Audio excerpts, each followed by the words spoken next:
આખા દેશમાંથી સામે આવતી રાજનીતિની પ્રચંડ તસવીરો આજે ગુજરાતમાં ગાંધીનગરમાં જોવા મળી કેમ કે કેન્દ્રીય ગૃહમંત્રી અમિત શાહ ગુજરાતના પ્રવાસે હતા।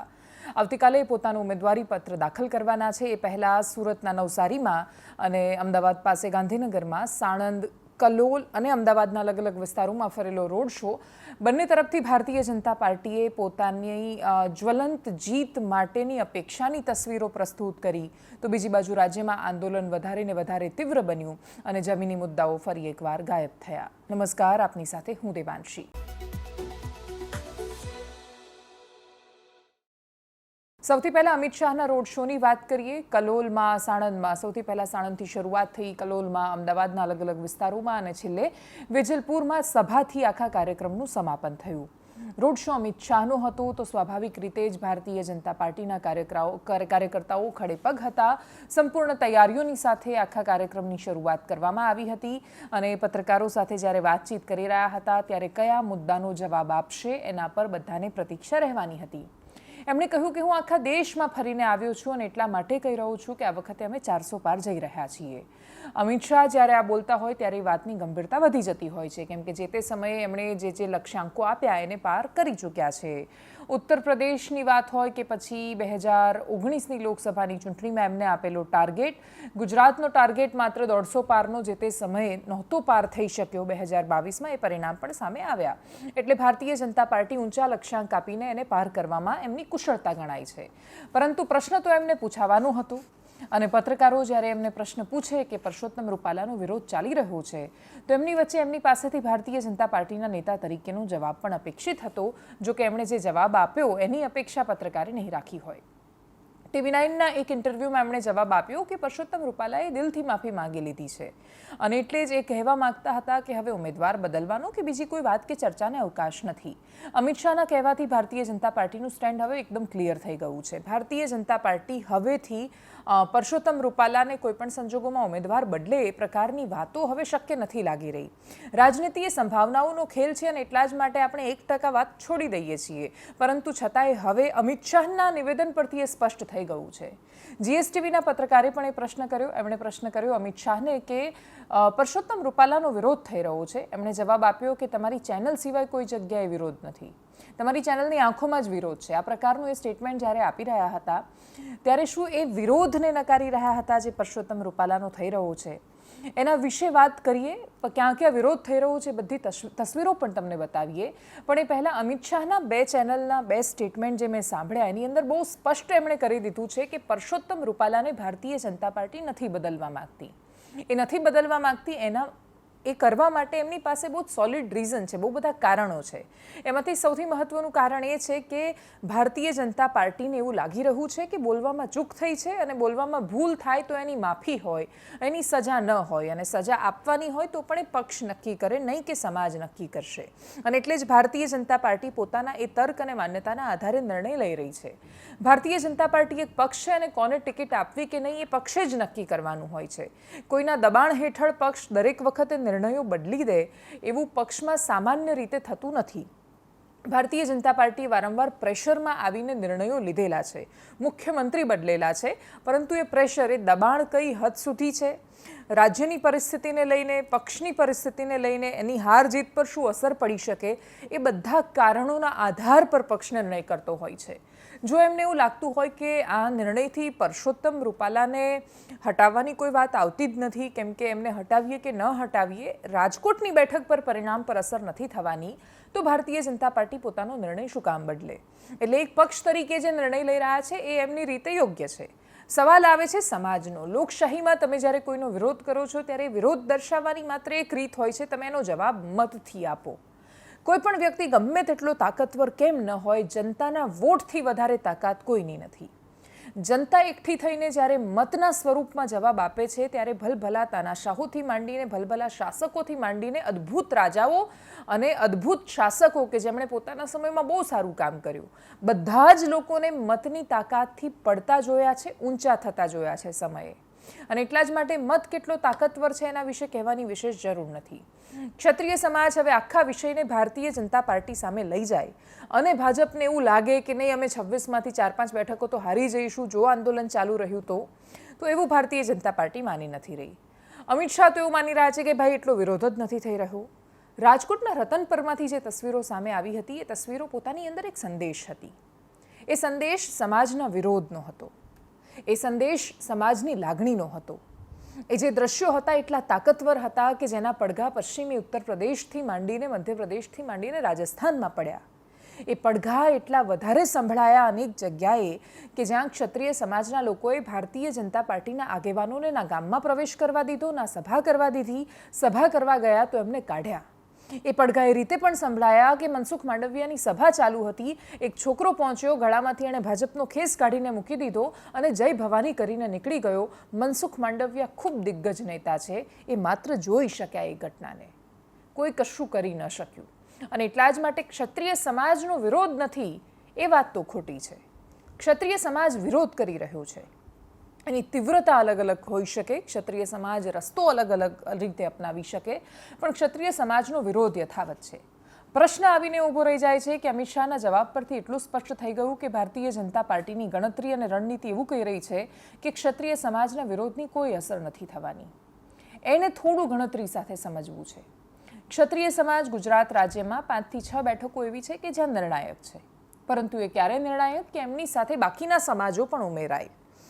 રાજકોટ બેઠકની વાત કરીએ તો રાજકોટમાં લેઉવા પાટીદાર, કડવા પાટીદાર અને કોળી સમાજ મુખ્ય મતદારો આ છે. લેઉવા પાટીદાર સમાજ એકલો સામે હોય છે અને કડવા પાટીદાર કે કોળી પણ એક સાથે વોટ કરે છે, તો રાજકોટની બેઠક પર ભારતીય જનતા પાર્ટીનું પરિણામ નથી બદલાતું. ભારતીય જનતા પાર્ટીને અત્યારે જો સૌથી વધારે કોઈ વોટ બેંક પર ભરોસો હોય સૌરાષ્ટ્રમાં તો એ કોળી સમાજ પર છે. ઘણી બધી જગ્યાએ ટિકિટ પણ આપવામાં આવી છે. ટિકિટમાં પણ બંને પ્રકારના કોળી સમાજનું બેલેન્સ રાખવામાં આવ્યું છે. સુરેન્દ્રનગરમાં વિરોધ કર્યો પરંતુ તોય ઉમેદવાર ન બદલ્યા.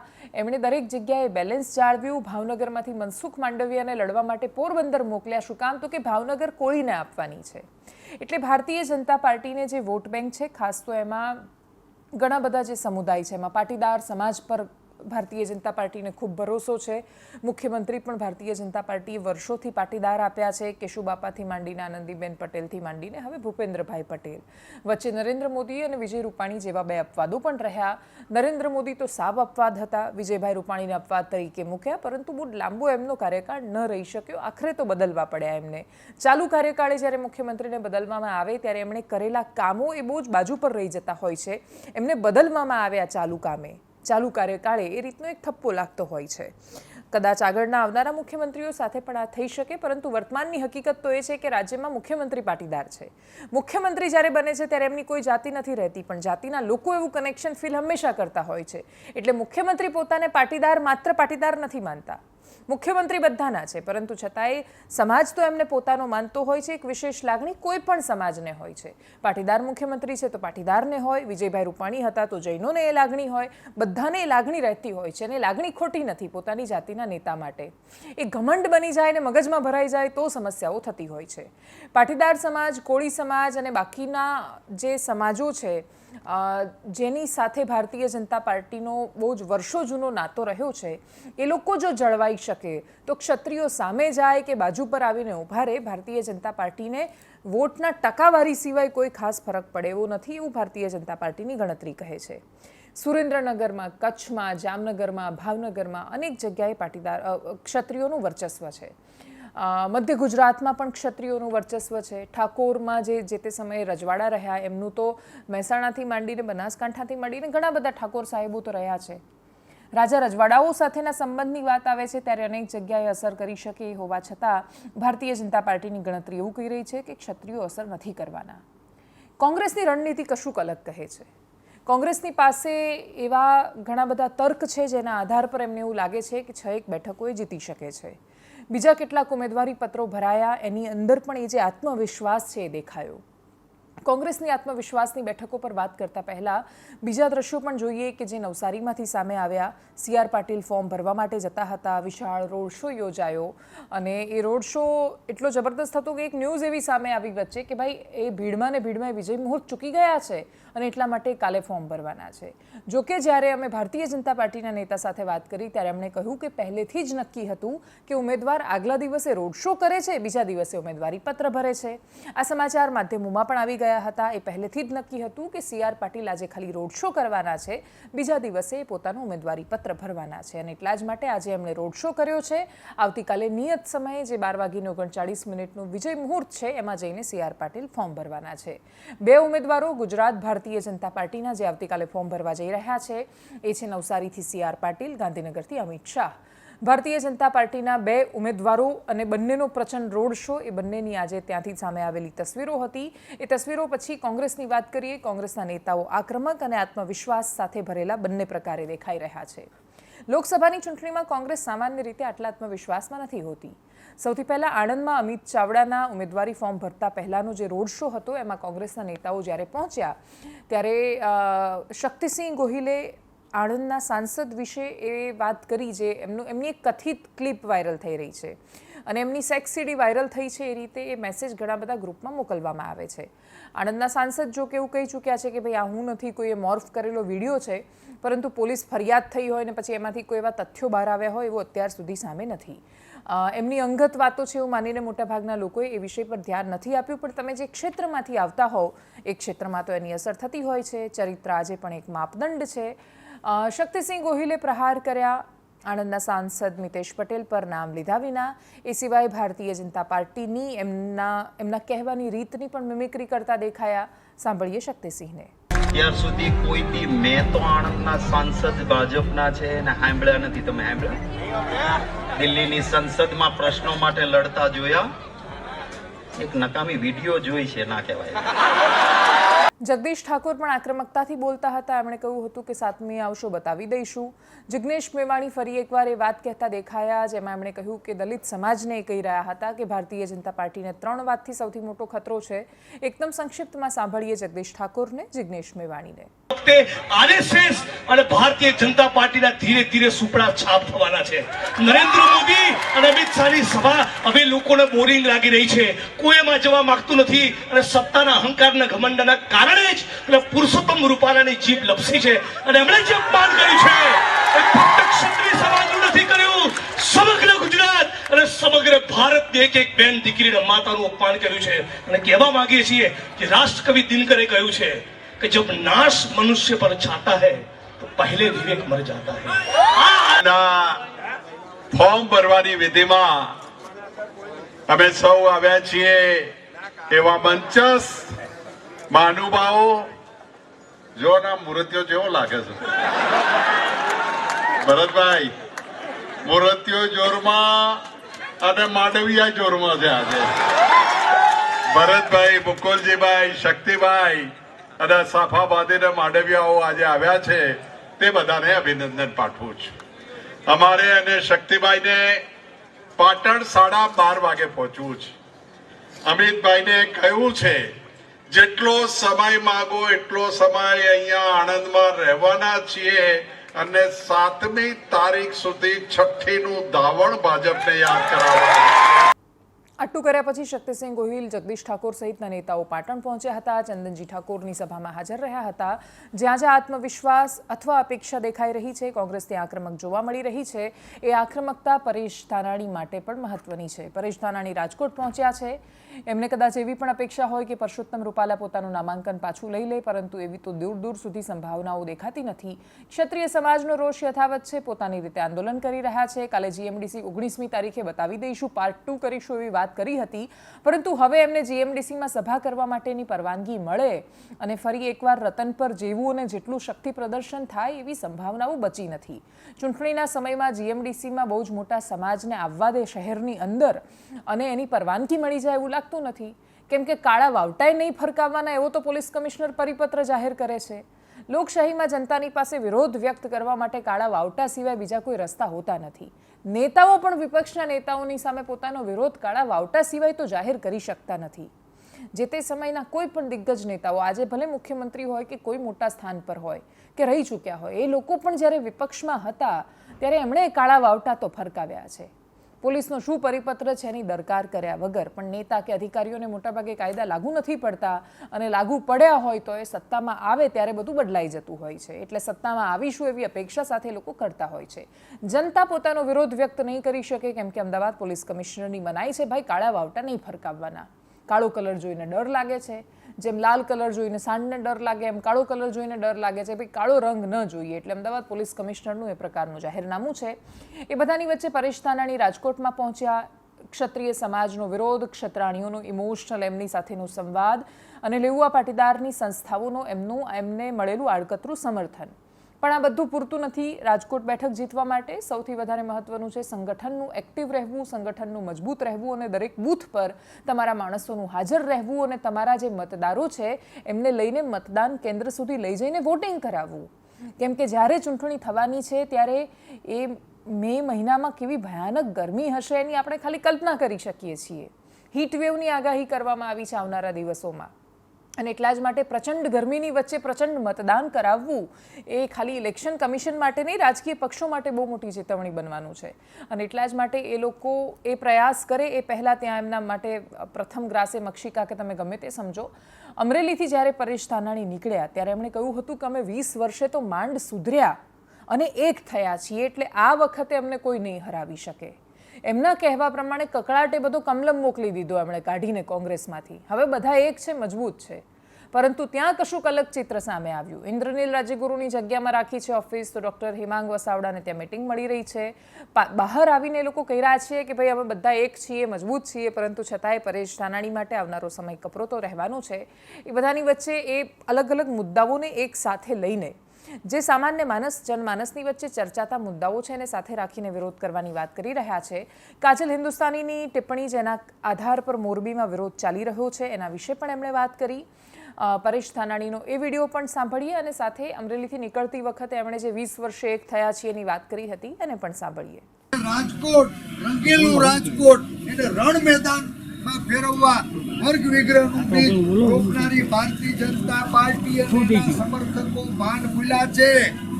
લલિત કાકા ભાન ભૂલ્યા છે. દેશના પ્રધાનમંત્રી ભૂતકાળમાં જેને ફોલો કરતા હતા, જેને રીટ્વીટ કરતા હતા, એવી એક બેન, મારે જાજી વાત નથી કરવી, આ હિન્દુસ્તાનની નારી શક્તિ ઉપર કલંક લગાડે એ રીતે એક બેન જેને હિન્દુસ્તાન ઉપર એના શબ્દોથી કલંક લગાડવાનું પાપ કર્યું, એવી કાજલ હિન્દુસ્તાની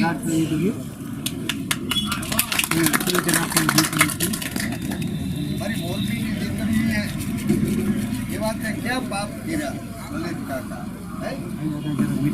પોતાની પ્રસિદ્ધિ માટે આ મોરબીની દીકરીઓની આબરૂ ને દાવ ઉપર મોટી બાપ અમારે બેનોને બતાવવા જાવીએ છે તો કાલ કોઈ એને જવાબ શું આપશે?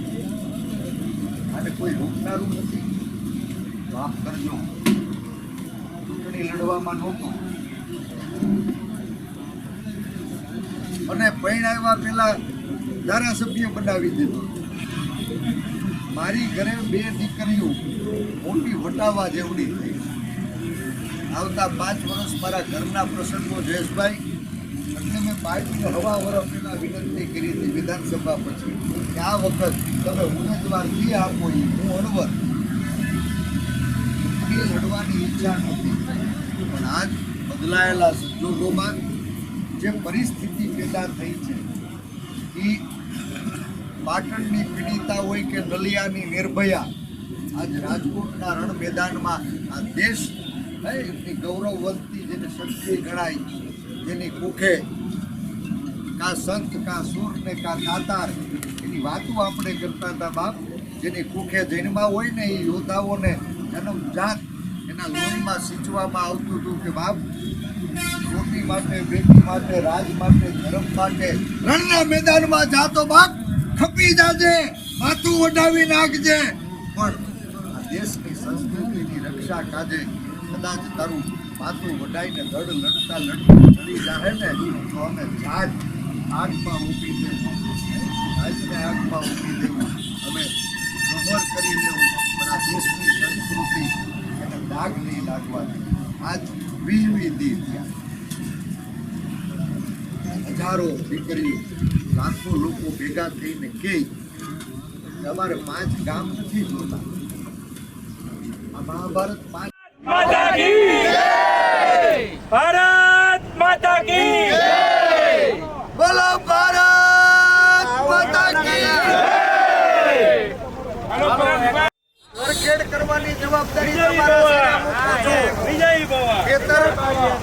રસોડું ચોખ્ખું કરી નાખજો, ચા ચોખ્ખા રાખજો અને હોળાની હોળા થાય એવું અમરેલીમાં કરજો. સેટા મોસમ લઈને પાછો આવી જાય.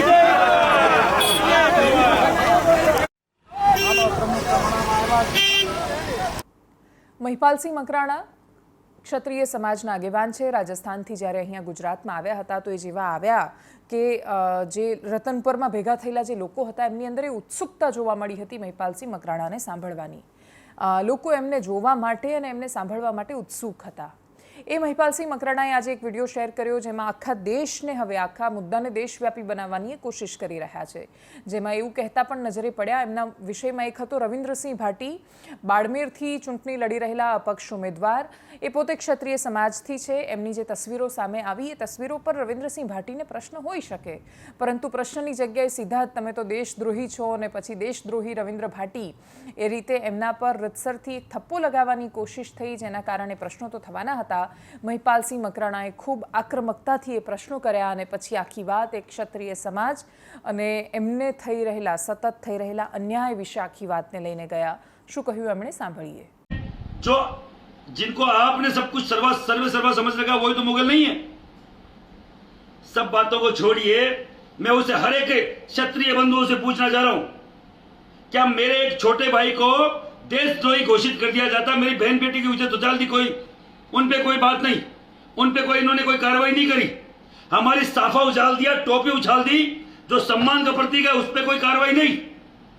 और अब आपका एक युवा भाई जिसने राजस्थान से ताल ठोक रखी है, पूरा देश का युवा उसको समर्थन कर रहा है, 3600 कौम का आदमी उसके लिए खड़ा है. रविंद्र सिंह भाटी बाड़मेर से, उसको परसों के रोज पूरी भारतीय जनता पार्टी की आईटी सेल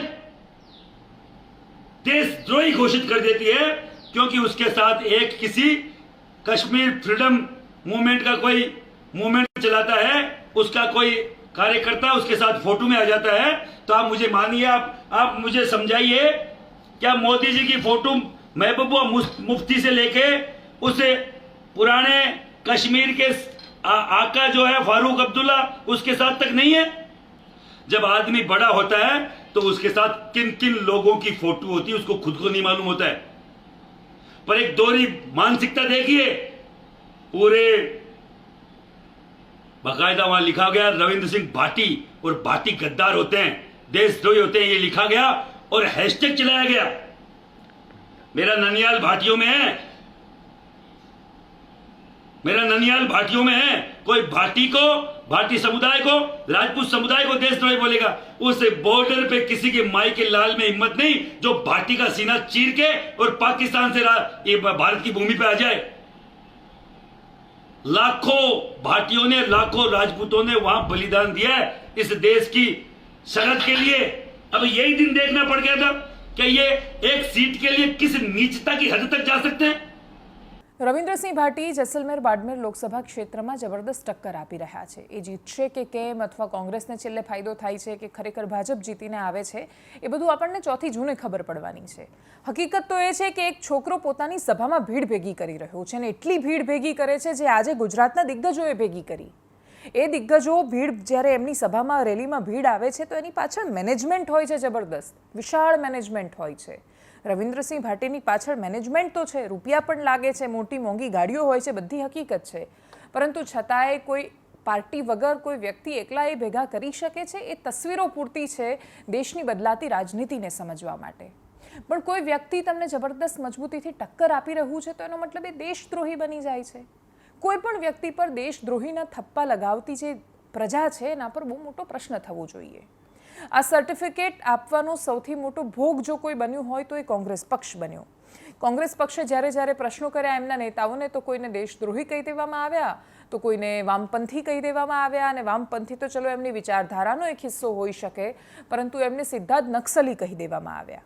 પરંતુ એ જ કોંગ્રેસ પક્ષ, એ સર્ટિફિકેટનો ભોગ બનેલો પક્ષ પત્રકારોને સર્ટિફિકેટ આપતો ફરે છે. રાહુલ ગાંધીની પત્રકાર પરિષદ હોય, એમને પ્રશ્ન પૂછવામાં આવે તો તરત જ સીધું સર્ટિફિકેટ આપી દે કે ભાઈ તમે તો ભાજપાના એજન્ટ છો, ये भाजपा का प्रश्न है, ओपनिंग ही आपने भाजपा के लिए की है. આ રીતના જવાબો જ્યારે રાહુલ ગાંધી આપે ત્યારે પ્રશ્ન એ થાય કે ફરક શું રહ્યો? સર્ટિફિકેટ જ આપી રહ્યા છો તમે. પેલા લોકો દેશદ્રોહીના આપે છે, તમે ભાજપના આપો છો, પણ આખરે આપો તો સર્ટિફિકેટ છો. ઉત્તર પ્રદેશના ગાઝિયાબાદમાં પત્રકાર પરિષદ કરી રહ્યા હતા રાહુલ ગાંધી. પ્રશ્ન પૂછ્યો પત્રકારે, જે બહુ જ અપેક્ષિત પ્રશ્ન હતો. જવાબ આપવાની જગ્યાએ રાहुल गांधी આપ્યું, ये लो आपका सर्टिफिकेट, आप है भाजपा के एजेंट. सांभळिए एमने. लोग तो गुजरात छोड़कर पीएम बनने के लिए बनारस आते हैं, आप बाय नाइट चले गए, तो क्या अमेठी या रायबरेली से आप लड़ेंगे? ये बीजेपी वाला क्वेश्चन है. ये पत्रकार का सवाल. पहले ही opening ball BJP question. Very good, शाबाश. देखिए, अमेठी की बात कांग्रेस का डिसीजन है. जो भी मुझे ऑर्डर मिलेगा मैं वो करूंगा. सीईसी मीटिंग हमारी पार्टी में सीईसी मीटिंग्स में ये डिसीजन लिए जाते हैं. बट पहला बीजेपी का question, good question, thank you. જેનાથી તમે પ્રતાડિત હોવ એવા ને એવા બની જાઓ ત્યારે પ્રશ્નો ગંભીર રહેતા હોય છે. જો કે એ વાત પણ એટલી હકીકત છે કે એટલીસ્ટ સર્ટિફિકેટ આપવા માટે રાહુલ ગાંધી પત્રકાર પરિષદ કરી રહ્યા છે. પ્રધાનમંત્રી મોદીએ તો પ્રધાનમંત્રી બન્યા પછી પત્રકાર પરિષદ કરી જ નથી. ના રહેગા બાંસ ના બજેગી બાંસુરી જેવી પરિસ્થિતિ છે. લોકતંત્રના 4 પાયામાં સૌથી વધારે જવાબદારી જેના માથા પર હતી, બાકીના 3 પાયામાં કશો લોચો નથી થઈ રહ્યો. સ્થિરતા આપવાની ખુરશીને, એટલે કે રાજ્યને અને દેશને, એના પર સૌથી વધારે વિશ્વસનીયતાનું સંકટ આવીને ઊભું છે. એ પાયો સૌથી વધારે ખોખલો બની રહ્યું છે. અને એટલા જ માટે એની હાલત તો એટલી દયનીય છે કે એક પક્ષમાં જે મુખિયા છે એ પત્રકાર પરિષદ કરતા જ નથી, અને બીજા મુખ્ય પક્ષના મુખિયા છે એમને જ્યારે પત્રકારો પ્રશ્ન કરે છે ત્યારે એ સર્ટિફિકેટ આપતા ફરે છે. આ સર્ટિફિકેટોમાંથી એટલીસ્ટ જનતા, નાગરિક મુક્ત રહે, બે વિચારધારાઓના જૂથમાં વહેંચાઈ જવા કરતાં મુદ્દા આધારિત વાત કરતી રહે તો તસવીરો ખૂબ સુંદર આવી શકે એમ છે. અને એટલા જ માટે એકદમ સંક્ષિપ્તમાં વાત અમદાવાદ વડોદરા હાઈવે પર થયેલા એક અકસ્માતની કરવી છે. અમદાવાદ વડોદરા એક્સપ્રેસ હાઈવે જબરદસ્ત સુંદર મજાનો વર્ષોથી, જે તે સમયે લગભગ ચતુર્ભુજ યોજના અટલ બિહારી વાજપેયીજીની હતી ત્યારે બનેલો એવો હાઈવે કે તમારે અમદાવાદથી વડોદરા અને સુરત પહોંચવું હોય તો એકદમ સરળ થઈ ગયું. પણ આપણને જ્યારે કશુંક મળે છે ત્યારે આપણે એને બહુ સરળતાથી પચાવી નથી શકતા. આપણે આપણી ફરજ પર તો ચૂપ જ રહીએ છીએ, આપણે આપણા અધિકારો પર તો ચૂપ જ રહીએ છીએ, આપણી ફરજ પર પણ ચૂપ થઈ જઈએ છીએ. અને કર્તવ્ય નિભાવવાનું નાગરિક જ્યારે ભૂલી જાય ત્યારે ભોગવવું કોઈ દિવસ શાસકે નથી પડતું, એ જનતાએ જ પડતું હોય છે. શાસકો તો પોતપોતાની રીતે આગળ વધી જતા હોય છે. અમદાવાદ વડોદરા એક્સપ્રેસ હાઈવે પર એક અર્ટિગા કાર આવી રહી હતી વડોદરાથી અમદાવાદ તરફ, અને એનો અકસ્માત થયો. કમનસીબે અકસ્માતમાં 10 લોકો જે સવાર હતા એ બધાના મૃત્યુ થયા. પહેલો પ્રશ્ન ત્યાં આવ્યો કે ભાઈ અર્ટિગામાં 10 લોકો કેમના સવાર હતા અને કેવી રીતે બેઠા હશે એ લોકો? ઘીંટા બકરાની જેમ બેસાડ્યા હોય તો એ લોકો 10 આવી શકે. જો કે આપણે એ તસવીરો તો વારંવાર જોઈ છે કે જ્યાં 25-25 લોકોને નાની નાની જીપમાં 30, 35, 45 લોકોને આપણે બેઠેલા જોયા છે. એટલે એ હિસાબે આ ભીડ ન કહી શકાય. આપણે ઘટનાના ભૂખ્યા માણસો છીએ. આપણે પ્રતીક્ષા કરીએ છીએ કે કોઈ ઘટનામાં એકસાથે બહુ જ બધા લોકોના મૃત્યુ થઈ જાય, એના પછી આપણે પ્રશ્નો કરીશું. અહીંયા પણ એ જ થયું. એક્સપ્રેસ હાઈવે પર જે મૃત્યુ થયો એમાં તો એવું કહેવાયું કે એને ટેક્સીની જેમ વપરાઈ રહી હતી, પણ ગાડી પર ટેક્સી પાર્સિંગ નહોતું. પહેલો પ્રશ્ન 10 માણસોને બેસાડવાનો છે, બીજો ટેક્સી પાર્સિંગનો છે. એનાથી પણ મોટો અને સૌથી મહત્વનો પ્રશ્ન જે લોકોએ એક્સપ્રેસ હાઈવે પર ગાડી ચલાવી છે. ગઈકાલે રાત્રે હું એ જ હાઈવે પરથી ગાડી ચલાવીને આવી છું, એટલા માટે ત્યાં જે જોયું એ તમને કહી રહી છું કે ઇમરજન્સી લેન, જે તમે રસ્તાની ડાબી બાજુની જે છેલ્લી લેન છે, ઇમરજન્સી લેન છે. કોઈ પણ વ્યક્તિ ઇમરજન્સીમાં એની ગાડી બગડે છે, પંક્ચર થાય છે, કંઈ પણ ઇસ્યુ થાય છે તો એ લોકો સાઈડ પર ઊભા રહે છે. અને એ જે જગ્યા છે એ ગાડી ઓવરટેક કરવા માટે છે જ નહીં, એ ગાડી ચલાવવા માટે છે જ નહીં. ઇમરજન્સી લેન તરીકેનો ઉપયોગ થતો હોય, લોકો એટલી બધી સ્પીડમાં હોય છે, 100ની સ્પીડ તો મહેસૂસ જ નથી થતી એક્સપ્રેસ હાઈવે પર. એટલે 100, 120, 150ની સ્પીડ ત્યાં સામાન્ય બની જાય છે.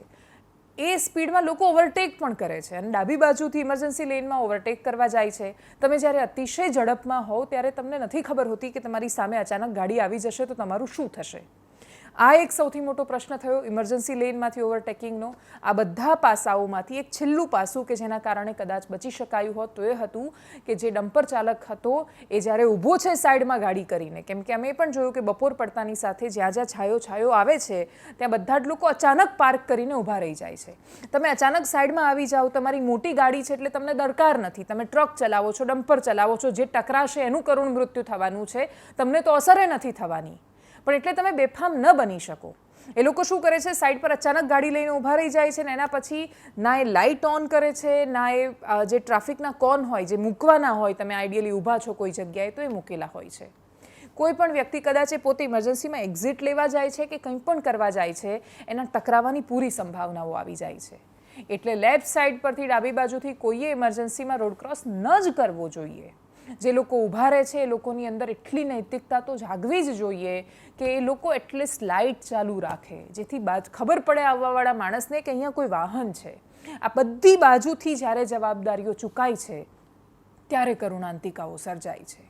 કોઈ એક જગ્યાએ જો કશુંક સાચું થઈ ગયું હોત તો કદાચ આટલી ખરાબ દુર્ઘટના આપણે ન જોવી પડતી.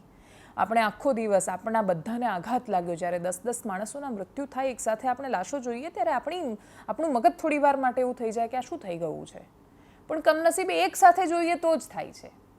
આવા છૂટા છૂટા અનેક અકસ્માતો બને છે, આપણને નથી થતું. અને એટલા જ માટે આ માનવીય સ્વભાવ છે એવું માની લઈએ, કેમ કે છૂટા છૂટા એક અકસ્માતો પર આટલા ડિટેલમાં અમે વાત નથી કરતા ને.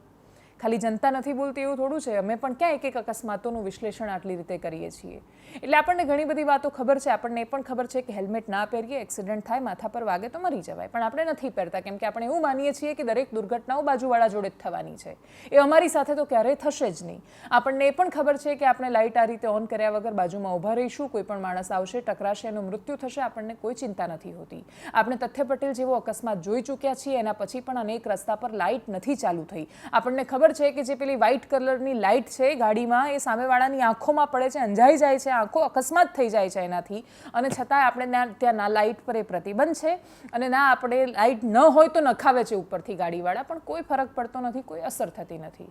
અને એટલા જ માટે એક સાથે અનેક મૃતદેહો જોઈને 5 મિનિટ માટે, 5 મિનિટ પણ વધારે છે, 5 સેકન્ડ માટે કલ્પાંત કરવા ટેવાયેલા આપણે કથિત સંવેદનશીલ માણસો આ દેશના નાગરિક બનવાના લાયક બનીએ એવી અપેક્ષા રહેવાની છે. નમસ્કાર.